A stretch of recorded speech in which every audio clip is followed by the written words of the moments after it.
ఇప్పుడు మనం అందరూ ఇష్టపడే ఆలూ ఫ్రై తయారు చేయడం చూద్దాం. ఆలూ ఫ్రై తయారు చేయడానికి కావలసిన పదార్థాలు: బంగాళదుంప 1/2 kg, ఉల్లిపాయలు 2, పచ్చిమిర్చి 8, ఆవాలు 1 టీ స్పూన్, జీలకర్ర 1 టీ స్పూన్, మినప్పప్పు 2 టీ స్పూన్స్, శనగపప్పు 2 టీ స్పూన్స్, కరివేపాకు 2 రెమ్మలు, పసుపు 1/2 టీ స్పూన్, అల్లం వెల్లుల్లి paste 1 teaspoon, salt 2 teaspoons, oil 3 table spoons.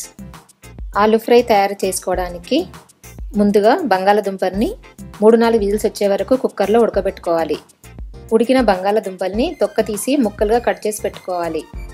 Pan వేడెక్కిన తర్వాత 3 టేబుల్ స్పూన్స్ ఆయిల్ వేసుకొని వేడి చేయాలి. తర్వాత 1 టీ స్పూన్ ఆవాలు, 1 టీ స్పూన్ జీలకర్ర, 2 టీ స్పూన్స్ మినపప్పు, 2 టీ స్పూన్స్ శనగపప్పు వేసి వేయించుకోవాలి. పప్పులు కొంచెం సేపు వేగిన తర్వాత పొడవుగా కట్ చేసి పెట్టుకున్న ఉల్లిపాయ ముక్కల్ని వేసుకోవాలి. ఉల్లిపాయలు 2 నిమిషాలు వేగిన తర్వాత ముక్కలుగా చేసుకున్న పచ్చిమిర్చిని వేసుకోవాలి. ఇప్పుడు కరివేపాకు వేసుకుందాము. ఇవన్నీ వేగే వరకు కాసేపు మూత పెట్టుకొని వేయించుకుందాం. ఇప్పుడు 1/2 టీ స్పూన్ పసుపు, 1 టీ స్పూన్ అల్లం వెల్లుల్లి పేస్ట్ వేసి బాగా కలుపుకోవాలి.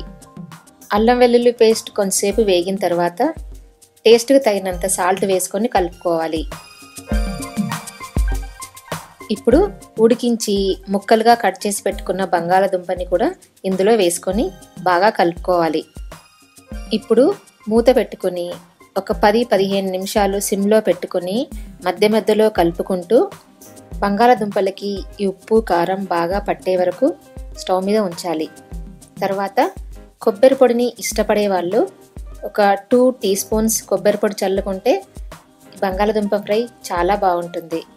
కొబ్బరి పొడి వేసిన తర్వాత ఒక 2 మినిట్స్ తర్వాత కొత్తిమీర చల్లుకుంటే టేస్టీ బంగాళదుంప ఫ్రై రెడీ అయిపోయినట్టే. ఈ కర్రీని పిల్లలు, పెద్దలు అందరూ చాలా ఇష్టపడతారు. ఇప్పుడు సర్వింగ్ బౌల్లోకి తీసుకుందాము. మీరు కూడా టేస్ట్ చేసి చెప్తారు కదా.